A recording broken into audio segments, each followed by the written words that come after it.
On today's show, the Weekend Warriors are at it again. We'll recap Senators' wins over Toronto and Utah. And the Ottawa Senators will have part of their training camp and 2 preseason games in Quebec City in 2025. This is Brady Tkachuk, and you're listening to the Locked On Senators podcast. You're Locked On Senators, your daily podcast on the Ottawa Senators. Part of the Locked On Podcast Network, your team every day. Welcome! You are locked on to the Ottawa Senators, the only daily podcast covering the Sens. On the outskirts of enemy territory, I'm Ross Levitan, alongside Brandon Piller up in the Blue Mountains. Today's episode is brought to you by FanDuel. Super Bowl 59 is here, and there's no better way to make every play more exciting than with the FanDuel Sportsbook.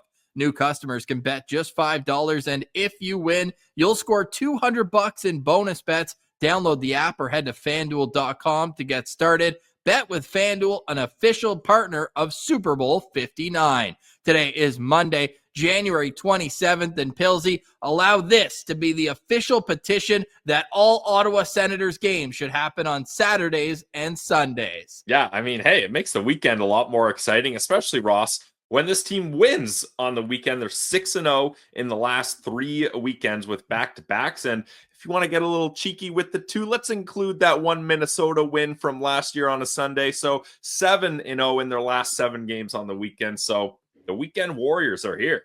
And the defensive structure of this team continues to impress. What do you want to call it? A ticky-tack bounce? Goes in the back of the net against Utah, where it goes off of a centering feed, goes off of Giroux, off of Ridley Gregg, bounces between Merilainen's legs. Otherwise, he was perfect. And how great is that? Because it was a tough start against the Rangers for everybody. Yep. But Merilainen included in that, and he got lucky on a couple goals being called back for offsides too. So it only looked like 2 goals against, but really, he didn't inspire much confidence in that game. Linus Ullmark looking like he's going to be back soon from injuries, practicing with the team. I think Anton Forsberg has done enough in his last 3 starts that he is the backup goalie on this team, and it's just easy to send Merilainen down on that 2-way contract. But for him to get this start, if it's his last for now, what a confidence booster for when he's needed down the stretch. Yeah, Ross, I think this is best case scenario. You have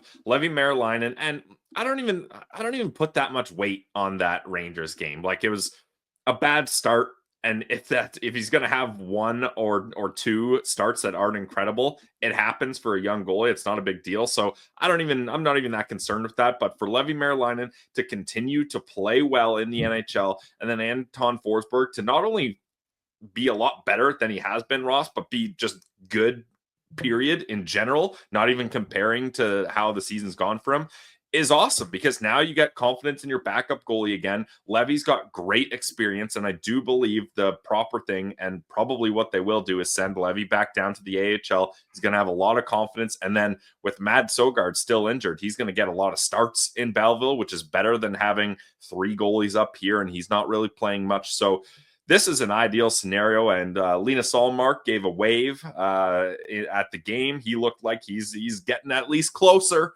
to getting back, and things are trending upwards for the Ottawa Senators. It was a full day off today for the Ottawa Senators, other than a press conference in Quebec City that we'll get to at the end of today's show. But fear not, Sens fans, there is nothing but good vibes on this Monday after back-to-back wins. 2-1 over the Toronto Maple Leafs, 3-1 over the Utah Hockey Club, and it was tied going into the third period of both games. So another kind of playoff, give it a tug, and let's get 20 minutes to get a win. Both games ending in regulation, obviously huge, but the slump busters that we'll get to in the next segment are really what kind of gives you confidence going in to this next stretch of games before the Four Nations tournament. So what is your overarching takeaway from the 2 games this weekend? Look, when the Ottawa Senators were not able to score goals and were losing games, we started saying, look, that we love their defensive structure, but if you can't score goals, you got to find ways to win games. Like, this isn't the Ottawa Senators at the start of the season, Ross, that were outscoring a lot of their problems. Now they're not able to do that, but they're finding ways to keep games close enough and then finding that push at the end of the game to get the win. And not only the win, but the wins in regulation is huge too, especially up against the Toronto Maple Leafs. You don't want to give them any points, especially now that you're tucked into a cozy position, third in the Atlantic Division. It's not that crazy to start looking up even more, Ross, but I'll calm down a little here. Let's just be happy with where we are. But basically, Ross, it's that they're finding ways to win. And the power play still has its woes. Sure, Tim Stützle gets that goal up against the Leafs, but they go 0 for 3 up against the Utah Hockey Club. So what do? Why not score shorthanded? Ridley Gregg gets a shorty. So as long as you're finding other ways, and I'll spin zone this into a positive, Ross, is that they're not leaning on the high offense and the high power play percentage that they were at the start of the season. They're finding other ways to win, which is awesome. That's a great point, because you're not going to sustain a power play that was clicking at over 30% all year, unless you're the Edmonton Oilers and you have Connor McDavid, Leon Draisaitl, and Evan Bouchard and Zach Hyman, all the guys who eat on the power play. For the Sens to find different ways to win is a great takeaway. For me, it's getting some offense from different areas. Like just this weekend, they score 5 goals, 5 different goal scorers. Nobody had 2 tucks this weekend. It was 5 different players. Ridley Gregg, how about getting his first goal at home this year? I didn't realize that. Yeah, all of his goals were scored on the road up until last game. So he gets that shorty, and I mean, he ends up putting one in his own net, but that's just a bad bounce. You know what? You'd rather have that bounce when you're up 1-0 than tied at 1 with less than 10 minutes left in the game. Eh, Bills? Yeah, exactly. Now, the Leafs fans would call that a high stick followed by a kick, but we call it a bad bounce that worked in our favor. Good bounce. Yeah, I saw a couple Twitter accounts were saying like, oh, look at all the bad bounces on this play. I was like, they look pretty cool from here. Yeah, the Plinko worked out for the Sens' favor there. Yeah, it certainly did. So lots to like about the weekend, and the PK overall was great too, right? If your power play is going to struggle, your penalty kill needs to come through, and Ottawa's did just that. Like the one power play the Leafs had in that third period where I believe it was still tied at 1 at that point. Was it not? I think it was. I forget when that penalty happened. It was either just before or just after. Ridley Gregg. No, it was before. It was 3.5 minutes into the third period. No, it was the second period. Sorry, second period when they came out there. I thought the Leafs had a third period power play. Maybe just the one. And Austin Matthews sold that call too, not to get too deep into that. Oh, sold it completely. But you know what? We're not going to spend too much time sitting on that one. But that was a great kill by Ottawa, and it was tied at 1, obviously, at that point going into the second. Ottawa had scored on a 4-on-3 power play. So even when they get their power play goals, wasn't a 5-on-4. Yeah. They need a 4-on-3. But you know what? Still counts as a power play goal in that one. And now Ottawa's penalty kill has done perfectly in 4 of its last 5 games. The Rangers game, again, debacle, flush that, burn the tape. Other than that game, though, they haven't even been giving up many power plays. I think that's probably something notable as well. If you go back to the Islanders win, that 2-0 win against the Islanders, so that's a span of 9 games, 2, 4, 6, 8 games. They have allowed only 1 power play to their opponent in 4 of those games. Wow. Yeah, so, see, good discipline. That's incredible. Yeah, so they're 5-2-1 now in that stretch. They've been shut out 3 times, which is hilarious. Now that they've won those 2 games, we can kind of laugh a little bit about that, how the Senators are leading the league in shutout wins and leading the league in times being shut out. So get this though, Pilsy, and obviously the Rangers game again has a lot to do with this. They're 5-2-1 in their last 8 games with a -1 goal differential in that.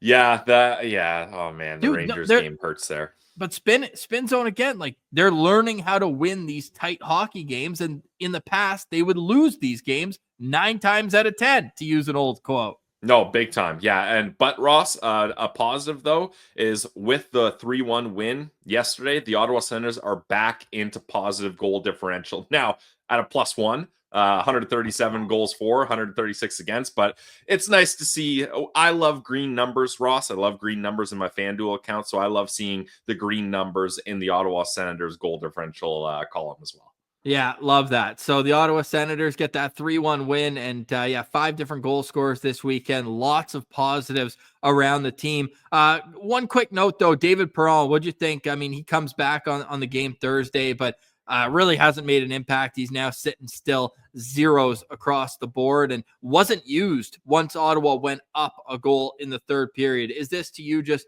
a vet needing a few games to get their feet under him, or have you been expecting more from a guy who started that Leafs game on a line with Tim Stützle? No, I think the first option there, Ross. I think it's and like a back injury when you got that many miles on you, like David Perron does, and it's halfway through the season, so everybody else is in mid-season form, and you're just trying to play catch up here.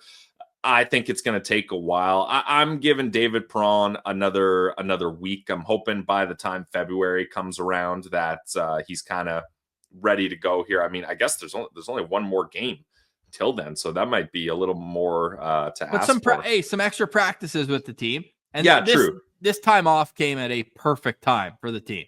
Yeah. So I'll cast my judgment on Perron come February 3rd when they hit that road trip. So he gets 2 more games, some practice, and then some sunshine, some good weather. That'll do him some good, hopefully. 2 games left on this 4-game homestand for the Senators. They go 2-0. The Senators have just been buzzing on home ice ever since that. You could honestly go back to the Detroit game, or even the Calgary game, the Amazon game from November 25th. They lost all 3 of their games to start that homestand, right? And you can even go back to that Philly game where they pissed it away in the third period as well. But ever since that Calgary game, I mean, wins over Calgary, Detroit, Nashville, Anaheim, Pittsburgh, and then Dallas and Boston and Toronto and Utah. They've been crushing it at home. Only a couple losses in there along the way. So lots more home games than road games for the Ottawa Senators to finish up this season, because they are tied for the most road games played in the National Hockey League. They've already played 27 games on the road out of 50. So that leaves Math Guy 23 home games so far this season. Wait, they have 50 games on the road this year? No, they've played 50 games. Oh, okay. I was like, what? The NHL is really screwing this team over. No, they've played 27 out of 50 on the road so far. Okay. So their splits are, again, leaning towards home games remaining. And we know 8 of the last 9 are at home. The only road game is in Columbus. And Ottawa 7-2-1 in their last 10 games ever since we got that tweet from Habs Fan TV saying everybody could see the Sens are leaving the race. Well, the Senators wake up today in 3rd place in the Atlantic Division. Ross, we got to give him some credit. Technically, he was right. The Ottawa Senators are leaving the wild card race.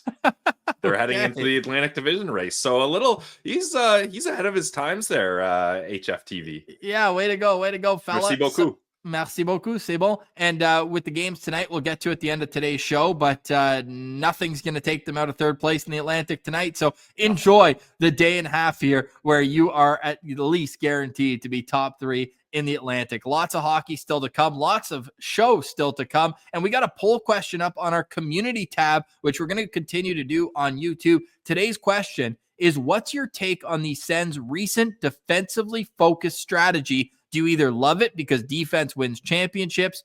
Are you worried about it? Do you think the Sens need more offense? Or do you have mixed feelings that it's working but not sustainable? The answer to that poll: key players ending scoring slumps, and the Sens to Quebec City for training camp conversation are next. You're listening to Locked On Senators, your team every day. Today's episode is brought to you by our friends over at FanDuel. Guys, Super Bowl 59 is here. 1 game, 2 teams, Chiefs, Eagles, endless possibilities. And there's no better way to make every play more exciting than with the FanDuel Sportsbook. Whether it's predicting first touchdown, calling the MVP, betting on the coin toss, or, I love doing this, Ross, betting on the length of the national anthem, FanDuel makes it easy to get in on the action. With live betting all game long, you can adjust your bets as the game unfolds and feel the thrill from kickoff to the final whistle. The live betting feature lets you stay involved no matter what happens on the field, and the app is super easy to navigate. Plus, knowing that you can place a $5 bet and potentially win $200 in bonus bets for the Super Bowl. That's the icing on the cake. I'm going to be following the odds all week long, Ross. They've been changing all day long. I've been checking in with FanDuel at FanDuel.com. And right now, Kansas City Chiefs, surprise, surprise, are the favorites at minus 124. The spread, only 1.5. And the over set at 49.5. So if you want to get points. Yeah, if you want to get in on the action, you can do it. Maybe progress it along the week so you get a couple different odds and different opportunities to hedge or cash out. And you can do it all at the FanDuel app. Go to FanDuel.com to get started. Bet just $5, and if you win, you'll score $200 in bonus bets. That's FanDuel.com, official partner of Super Bowl 59. Today's episode is brought to you by the GLEBE Central Pub. We love our friends at the GCP. The vibes are free at 779 Bank Street. Head there and let them know that Locked On Senators sent you. When you go there on game days, you'll get 10% off your order over at FanDuel. They also have tickets for the Senators Shuttle this Thursday against Washington and Saturday against the Minnesota Wild. You can get on the bus where the wheels go round and round. Sue brings you right to the game and all the way back to the pub afterwards. $17 round trip, and it leaves the pub an hour and 15 minutes before the game and then brings you back 15 minutes after from right where they drop you off. It's so easy to navigate, and it's just the best play to leave your keys at home and allow the good vibes to take over from there. They've also got great food, awesome drinks. It's a neighborhood pub right in the heart of the Glebe, locally owned. So go support local, go support us by heading to the GCP. Get the nachos, big fan of that. I love a good quesadilla, chicken strips, and I know it sounds like kiddish, but I'm big fan of the 4-breaded chicken strips there. Also, the wings, can't go wrong. So tune in to Super Bowl 59 at the GLEBE Central Pub. And if you head there on a Sens game day, get 10% off just by saying that you listen to the Locked On Senators podcast. It's our pub in the heart of the Glebe. The vibes are free at the GCP.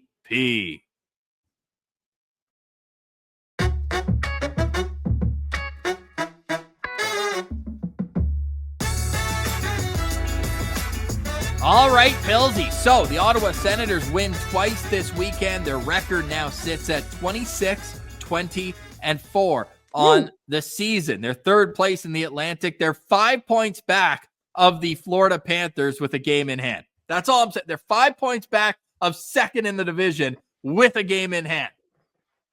Those are just facts, Ross. Just facts. Do they play back-to-back next weekend? No, they do. They play Saturday, but not Sunday. But guess what?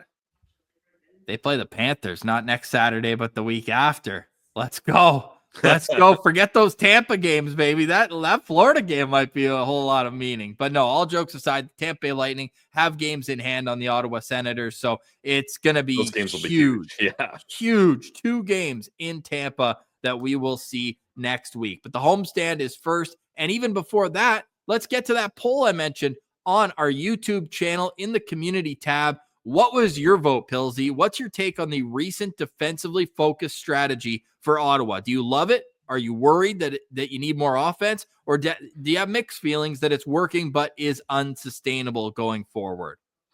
I'll go with mixed feelings, unsustainable going forward, just because this team's top 6 is so loaded that I think if they're going to have success up against other big contending teams that have loaded top 6s, they're going to have to find ways to score in bigger bunches than they are right now. So I think it's fine. And obviously they're in a good spot in the standing. So it's okay. But especially like when those 3 games, Ross, up against Tampa and Florida, I don't think you're going to be able to out defense them and win those games 1-0, 2-1, or even 3-1. Like, I think you're going to have to find ways to get goals on the power play and score more than 2 or 3 goals. Yeah, I hear you, but I love it. I think especially for the hockey that we've seen over the last 5 years, Billsy, we would have been begging for a defensive first team.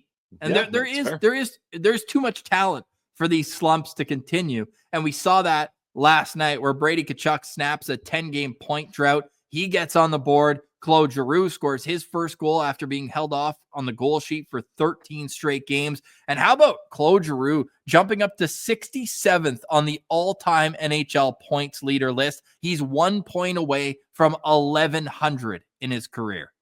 Yeah, it's not that crazy that he's going to be pretty high up there if he plays a couple more years, like 2-3 years, Ross. I'm not sure where, what point markers he's got to get, but I got to think that getting close to 50 isn't that crazy. No, I don't think so either. Like, what do you think? He's got 25 points left in him.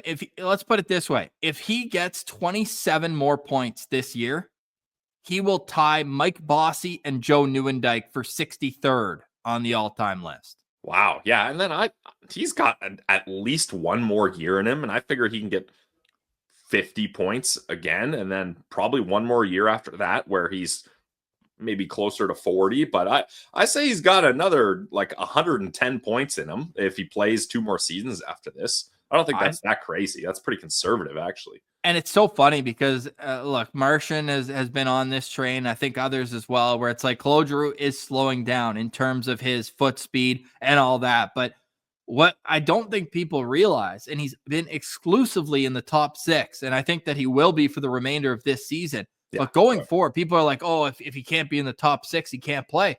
Why? He's one of your top penalty killers. He's one of the best face-off players in the entire league. He does so much more than score. And then you see him pull out a little move like he did last night. First off, great feed from Tim Stützle to get him in that open ice. But he just put the goalie on skates and said, hey, I'm actually going to go this way. No, I'm not. Let me go the other way. And he scored a beautiful goal there. So, look, the goal scoring, he's not going to do what he did in his first year in Ottawa where he set a career high in goals. But, hey, if he can contribute 15 to 20 goals and add another 35 assists, that sort of thing, I think he's just a super valuable player. It will be interesting to see what an extension would look like for Claude Giroux. I don't think he's worth $6.5 million going forward. This year, I think he could still find his way to that value. Again, he does so many other things than just produce offense, but it's great to see him score because both he and Brady said, look, we're going to be honest with you. It's in the back of your head when you get these streaks starting to extend. So credit to those guys for getting off the schneid. Batherson, you're next, buddy. Yeah, it's got to happen for Batherson, Ross. I've got his game logs pulled up here, and sure, his slumps haven't been as long as those players, but you're looking at a 5-game pointless streak, and he hasn't scored since the Penguin game. Yeah, the Penguin game on January 11th. So everybody scored in that game. Yeah, seriously. So it's been a while since he's kind of clicked. And Ross, I know you're a big Drake Batherson multi-point night better, so that hasn't been too kind to you lately. No, it has not. And he's still at 40 points now in 50 games on the season. One other note here before we get off of this, and first off, actually, no, let's stick on the slump players. And what'd you think of Brady Tkachuk's post-game interview acknowledging that it means a lot to him? And this is why I keep saying he's not like his brother.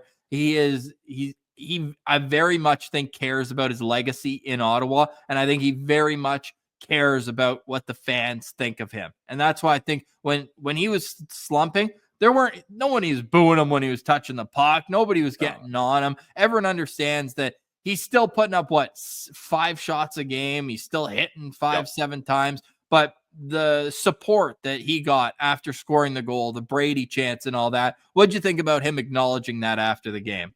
Yeah, I mean, we talked about it in the postcast that it's got to kind of hit him right in the soul hearing that. And I think the difference too between him and Matthew is Matthew was a part of that core in Calgary, obviously a big part, but they had other guys. Lindholm was huge there, obviously. Gaudreau was huge there, and they were like a trio that was so important to that team. Whereas Brady's the top of the food chain, the top of the pyramid here. Obviously, Tim Stützle right there too, but I just feel like it all kind of comes from Brady, and he's able to control this team's identity and the culture of this team as the captain and just in the position that he's in. So I really, all those fears and all the kind of rumors that are trickling along about the Sens looking to trade him, I don't even pay those any mind anymore because it is so clear that he wants to be here and that he wants to win in Ottawa. And now, Ross, that it's not just a fever dream or like something nice you say to keep yourself positive going. There's actually like a light at the end of the tunnel, and they're in a good position in the standings. I think that's going to resonate even more with him. Well, how about the defensive plays too? When you're not providing offense, he had a great stick play in the game. I believe it was against Utah, where he would have gotten caught up ice in the past, and he puts his stick right down on the ice, gets it, controls it, boom, you're out of the zone. And for me, I think one of the most impressive things about this weekend, Pilsy, they did this without Nick Jensen, and one of their best defensive defensemen. Yep. They'll have 2 goals in 2 games. Like they're playing consistent hockey, and you got to give credit to Travis Hamonic too. I know he takes the brunt of negativity from the fan base. I thought he had a heck of a weekend, just playing simple. Now, of course, pretty funny, his slap shot that went 40 feet over the net. He must be doing it on purpose. Like I don't again, great weekend as far as Travis Hamonic goes, but that was just laugh out loud funny. I literally did a knee slapper and got up from the couch and was laughing. Like I can't believe it. Unreal. Well, hey, Sens fans aren't laughing about this press conference today, but I want to pour some cold water on it. We'll do it after the break. You're listening to Locked On Senators, your team every day.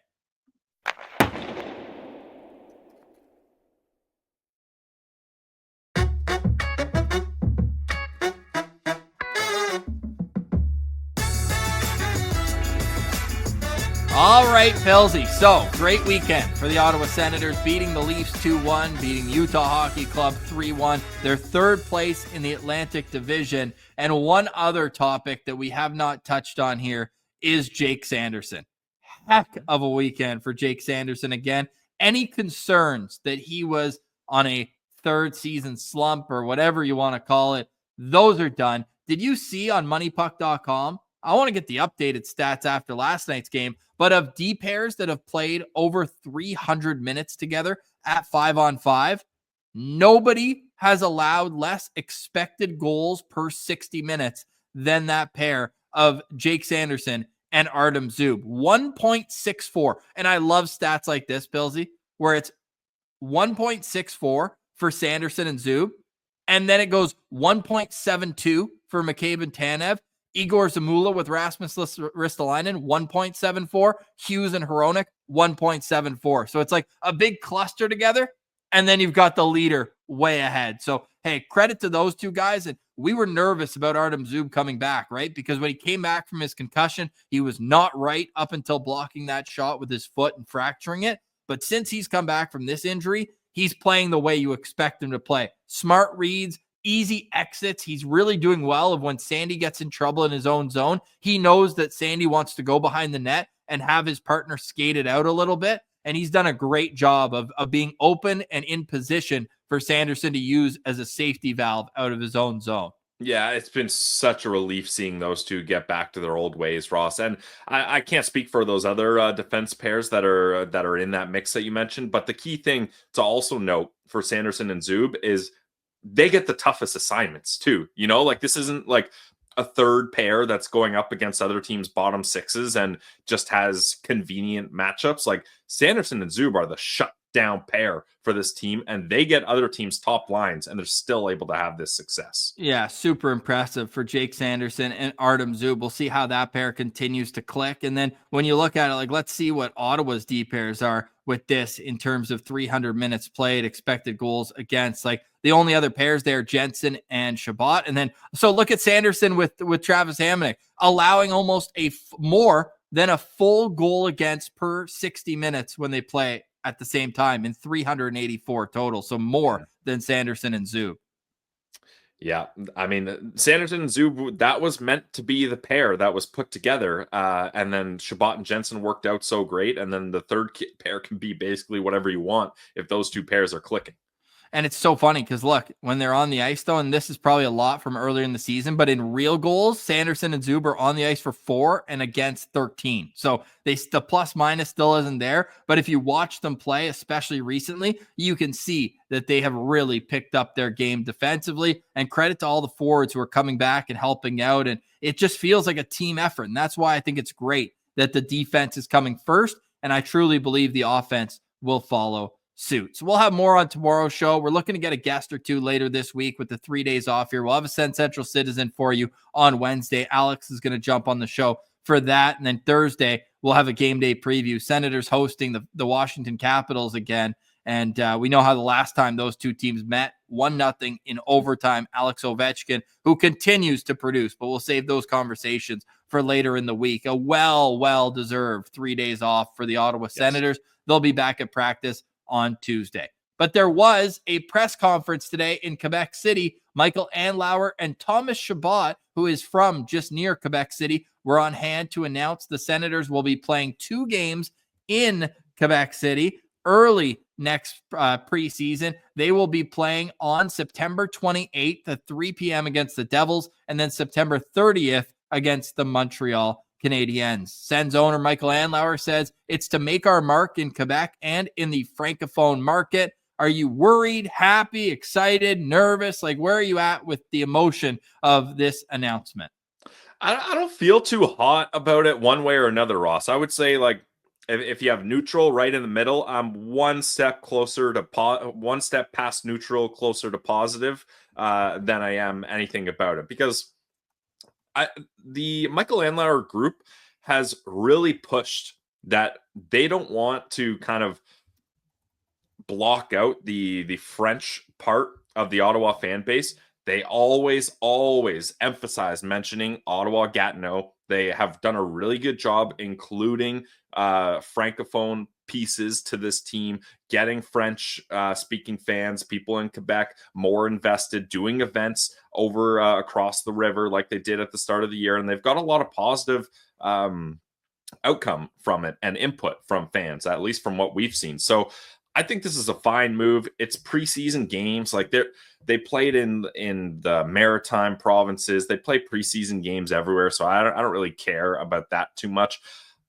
I don't, and maybe we'll get to this sooner. I'll let you have your take on it, but I don't love the idea of regular season games happening there. I want as many regular season home games in Ottawa as possible. We'll take road games there against Montreal, though. Yeah, exactly. If you want to count them as road games, that's fine. But overall, I think this is a good thing. And people that are like very upset about it, this is not the Quebec City news of like 6-7 years ago, where it was like, oh man, are they kind of priming this up to move the team there? No, like that is just not the case at all. And fans that think that way just need to settle down. But I also understand the PTSD, the trauma that comes with Eugene Melnick saying, if you open a pizza shop on one corner and nobody comes, you'll look for somewhere else to move the pizza shop. But that's just not the case anymore, right? No.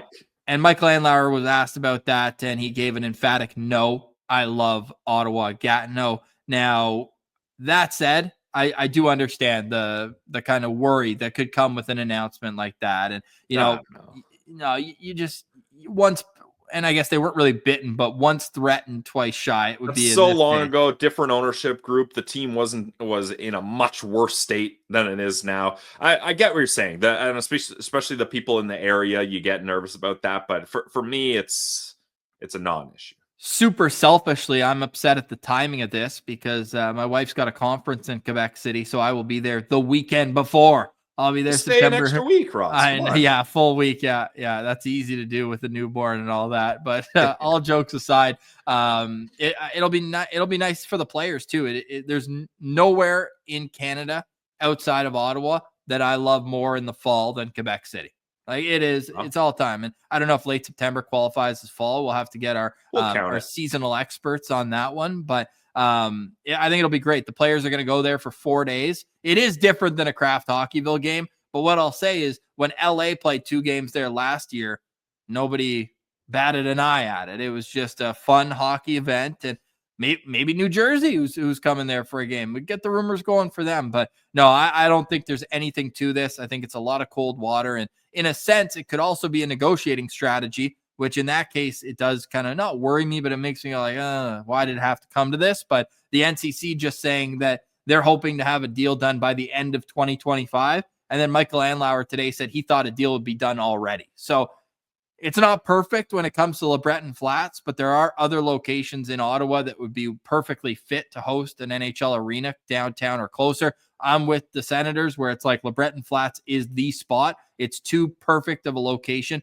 to not be there. And it's too prime of a real estate opportunity for this dead, hazardous piece of land that people were moved out of because of the fire and everything in 1960. And now it's like, hey, like, are we still dragging our feet on that? That's a whole other civil topic throughout the process. Yeah. But if you're the Ottawa Senators, I'm sure this process has been frustrating with LeBreton Flats and the NCC as a whole.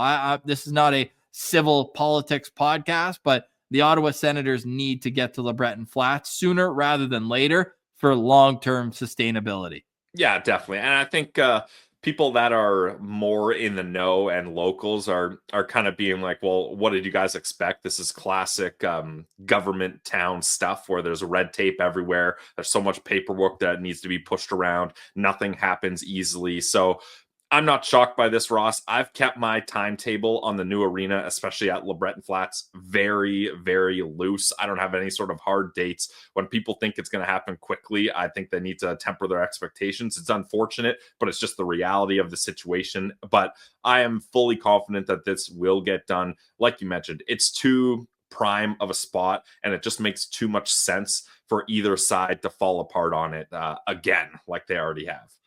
3 years ago, this would have scared the heck out of me. But yeah, and that's fair. That's what I'm saying, though. This is such a different landscape that I don't think people need to get that scared about it. But I get what you're saying with the PTSD and being like, here we go again. But I just think that's not the case anymore. All right.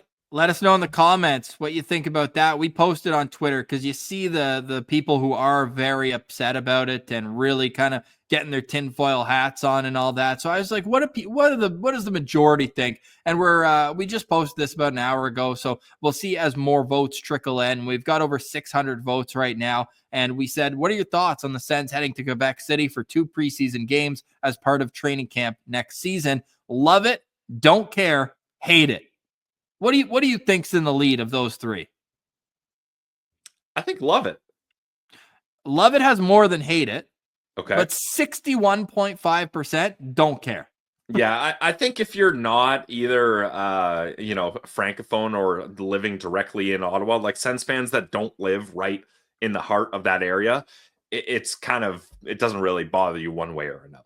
Yeah, so it's 61.5% say don't care, 25% love it, and 14% hate it. So let's keep that in mind here. But obviously, it is something that we can get excited about if you're an Ottawa Senators fan and you want a little before preseason trip, like Quebec City it's such a beautiful town, the old city and all that. I'm sure the players will be staying at the Chateau Frontenac, and it's an awesome place. So the arena seems awesome, Ross. That arena was built to entice NHL teams to go there. So yeah. Well, hey, when Crosby leaves Pittsburgh and their attendance drops into the mud again, maybe Pittsburgh can move there. All right. Any final thoughts on today's show, Pils? Final thoughts for me is, unfortunately, Ross, I'll stick to my theme of final thoughts talking about Blake Montgomery. Unfortunately, the streak has ended for Blake Montgomery, but it didn't take him long to get back into things. Sens Prospects, our guy, tweets after his 14-game point streak was snapped on Friday, Blake Montgomery had a pair of points, a goal and an assist on Sunday. So just a quick break from putting up points with the London Knights, and he gets right back to it.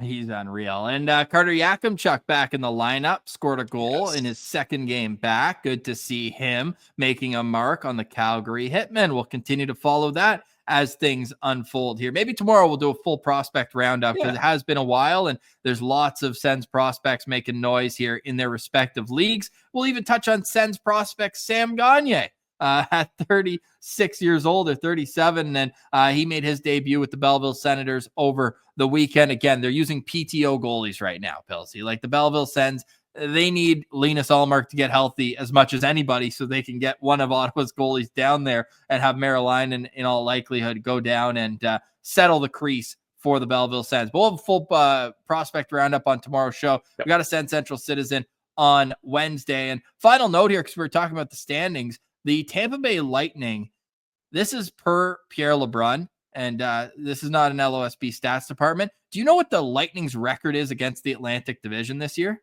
They played 12 games. I'm going to guess from your tone, not good. They are 3-9 against Wow. the Atlantic Division, including one loss to the Ottawa Senators early in the season. Well, Ross, I hope for my sake when I go see the Sens play in Tampa that poor streak for the Lightning up against Atlantic teams continues. Yeah, Pierre LeBrun says that has to change for Tampa to get on a run. I said, or it could continue. That'd be cool. No thanks. Nuh-uh. No, it would be very, very cool. It was very cool of you to tune in to today's Locked On Senators. We appreciate you. Make sure you're following us on all social platforms, including on YouTube, where a subscription goes a long way. The road to 10,000 is more than halfway complete from 9,000. I know Pillsy doesn't like when I use that term because you're like, we're way more than halfway, but we are now over 9,500 subs, and it goes a long way to helping the show grow. So be a friend, tell a friend about Locked On Senators, and make sure you're following us on Twitter at Sens Central, Instagram, LockedOn.Senators. We're on Facebook, TikTok, wherever the people are, we are, including wherever you get your podcast. For today, we say goodbye. For Brandon Piller, I'm Ross Levitan. This has been another edition of the Locked On Senators podcast, your team every day.